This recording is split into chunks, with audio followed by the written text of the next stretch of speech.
big data sets, hypotheses, advanced statistical analysis, original research, poster presentations.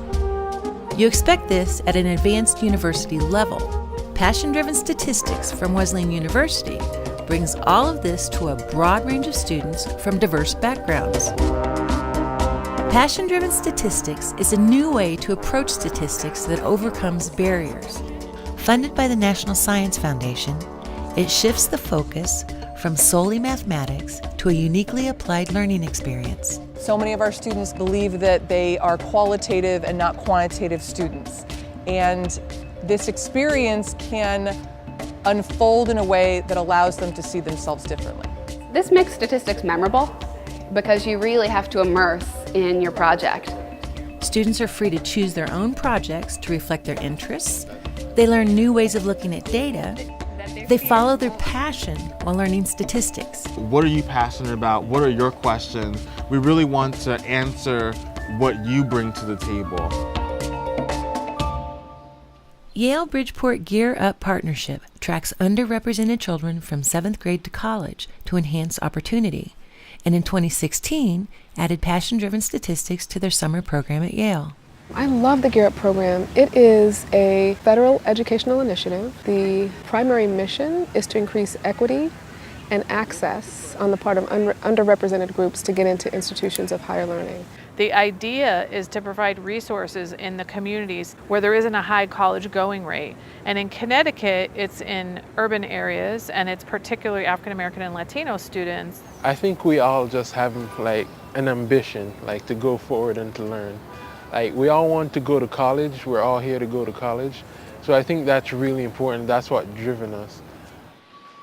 The summer program at Yale gives these kids a chance to experience life on campus. Not to say that we're at a disadvantage, but we don't know really what the college experience is like. I have 4 other sisters, and my parents don't have degrees, so basically they don't earn enough for us to be living. All of us are people that are not necessarily seen in an environment to be in a university or high achieving. The perspective people have on us is that like, oh, they're from Bridgeport, or oh, they come from a place where like learning is not a thing. So you come into a room with already a negative perspective, and I'd like to change that, or like we like to change that. For 2 weeks, they work on their college essays, applications, and take courses like passion-driven statistics at a college level. Passion-driven statistics is an ideal segue between high school and college because it shows students how data can help them pursue their passion and explore their interests through a challenging learning experience. So a p-value is about how certain we are that these patterns that we're talking about aren't due to random chance, that these are meaningful findings. The way math is taught currently, K through 12, is this layered approach that is designed to make everybody a calculus professor, and you don't get a sense of what it's useful for. What this class does is kind of address that in a way where you ask a question first, and then someone's like, oh, you're interested in this? This is something you're curious about? And so they play off of your excitement for a question to then introduce, oh, here's numbers, here's a function, here's a calculation, here is computer coding. And it's introduced to you sort of discreetly through some question that you were provoked to come up with by yourself.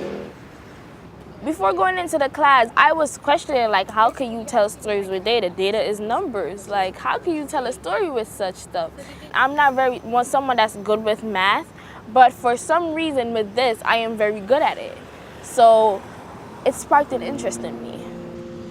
Students are given access to a number of national data sets covering health, behavior, and space science. They can explore variables and find questions that reflect their passion. In order for learning to really be meaningful, it needs to be relevant to your life. So we started with questions that the kids care about.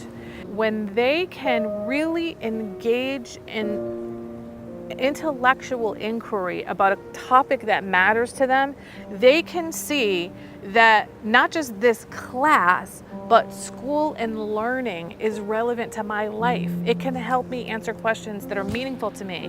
The story aspect It makes the data more meaningful. It's not just zeros and ones, it's a real life story. And I think that's what drew me in.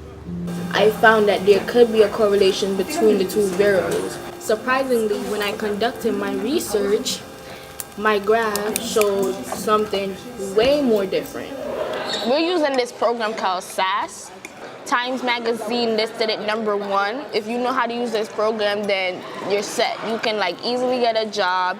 They've taught us step by step, and then when we got to know how the program works, and you making your own graphs, it's like I'm a professional at this. This is what college kids who are gonna start school in the fall, this is what they're gonna learn, but we're ahead of them. For the results of They create a research project to ask original questions and then use statistical software from SAS, R, Stata, Python, SPSS, or JUMP to transform raw data into useful knowledge. So we take 2 or 3 different variables and we find any associations between them. We find out any differences, find out basically everything we can from raw numbers, and we turn it into words and we tell a story out of it. My research questions were, is the relationship between if young adult identifies as Hispanic/Latino and how guilty they would feel after sex? And does the association between identification of a Christian religion relate to how guilty they feel after having sex? Human nature often is a little trifling, and I feel like people still do it, but they end up with bad results. That's why people are still in poverty, because they were not taught how to protect themselves against unwanted pregnancies or disease, and that's how they're kept in the cycle of poverty and disease and all that. My project was about if there was any relationship between teen violence and parental affection. I wanted to explore the role parents have in teen violence and whether their affection has any effect. Since there weren't many kids who shot or stabbed anybody that participated in the study, I used other less violent questions, such as did you burglarize a building, did you threaten somebody with a weapon, and then for parental affection, I used the question, is your mother warm and loving towards you, so the nurturing aspect. The chi-squared, we basically used it to determine whether or not my data was valid, like working properly, or whether it's just chance or not. So the ANOVA determined that for me, the correlation between how much people stress about their futures and how much they're bothered by unnecessary stress. And turns out my results were not what I expected. The course culminates in a poster session where each student shares their story with visitors and with each other. Even though they all felt it was a challenge, really understanding the mathematical piece of it, it connected. I found that as parental affection, mother and father, as that increases, the level of violence decreases. So my research questions were, is there a relationship between marijuana smoking quantity and depression? So if you're depressed or not depressed, does it make a difference? And also, does the association between smoking quantity and depression, does it vary for individuals with different levels of depression? There was a positive association between marijuana smoking quantity and depression. People who are more depressed stay in more, they don't hang out with as many people, they don't have as many friends. So to make up for that, they smoke marijuana, they're more susceptible to drugs. How does the child's emotional stability correlate with the mother's treatment? What if I added gender to it? What if I compared a mother and a daughter? So all these ideas started to come to me. I was like, okay, what if I separated? I took the extra step and really dive down into the data. This challenged me a lot to understand numbers, and understanding numbers then went to my favorite part, writing about numbers. And some data had to be collapsed, if not everything would have been quantitative. And my chi-square showed a significant positive correlation between...